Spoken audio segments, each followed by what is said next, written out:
voalohany a mikasika ny zavatra nitrango omaly a dia ny herisetra atao amin'ny mpiasan'ny commune urbaine Antananarivo izay nitondra hatrany amin'ny fahafatesana omaly mpamafalalana ao am-perinasa tokony tamin'ny sivy a eo akaikin'ny masovoan'ny frantsay ao Ambatomena dia tonga de hodomina fotsiny tsotra zao ataon'ny ny olona mpitondra moto izay moto amin'ny cops raha ohatra le olona hoe mamo na misetrasetra aminy tsy mampaninina fa olona miasa am-perinasa no tonga de domina amin'ny moto am'izao fotsiny ary olona manadio tanàna de ataoko fahatsirarina zany a ary ny tonga hatramy fahafatesan'le olona ary mampalahelo dia rehefa voadona le olona na noentiny tany amin'ny hôpitaly aza de tsy mba nitenenina akory ny taty amin'ny commune urbaine Antananarivo hoe misy mpiasan'ny commune urbaine Antananarivo voadona moto ane atya fa tonga de napetraka tamy fotsiny de ny eo amin'ny hôpitaly indray no nilaza taty aminay fa misy mpiasan'ny commune maratra ty ary voadona moto ary maratra mafy amin'ny 3 arivo eritrereto hoe amin'ny 5 le olona mivoadona amin'ny 3 arivo vao tonga famplazana satria adiny enina zany a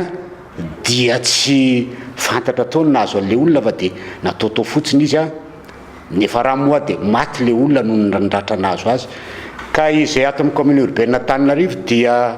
mampitandrina andreny olona reny fa tsy hipetrapotsiny am'izao nisy ny zavatra tranga tamin'ny 20 juin izay namonony mpiasan'ny population any tompona ndraikitra amin'ny parking tery Ambojatovo dia efa nandeha ny fitsarana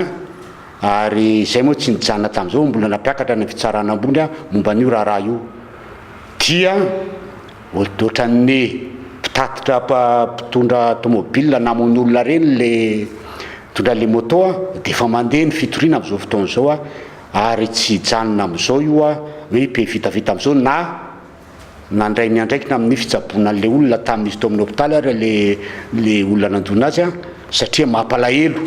fa voatovolahy eritreriny tsy vy amin'ny 30 taona no voadona tao manajanaka 3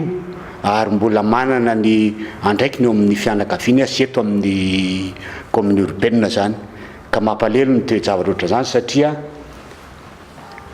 olona tsy misetrasetra fa olona manadio tanàna zay raha tsika malala fa ao anatin'ny asan'ny commune urbaine Antananarivo fametrahana tanàna mendrika sy madio ho an'ny vahoaka kanefa de ataon'izany le olona ka mampalahelo ny zavatra ohatran'izany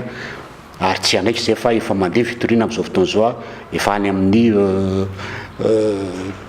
fitsarana mbara tonga voalohany fitoriana momba an'io raha io zany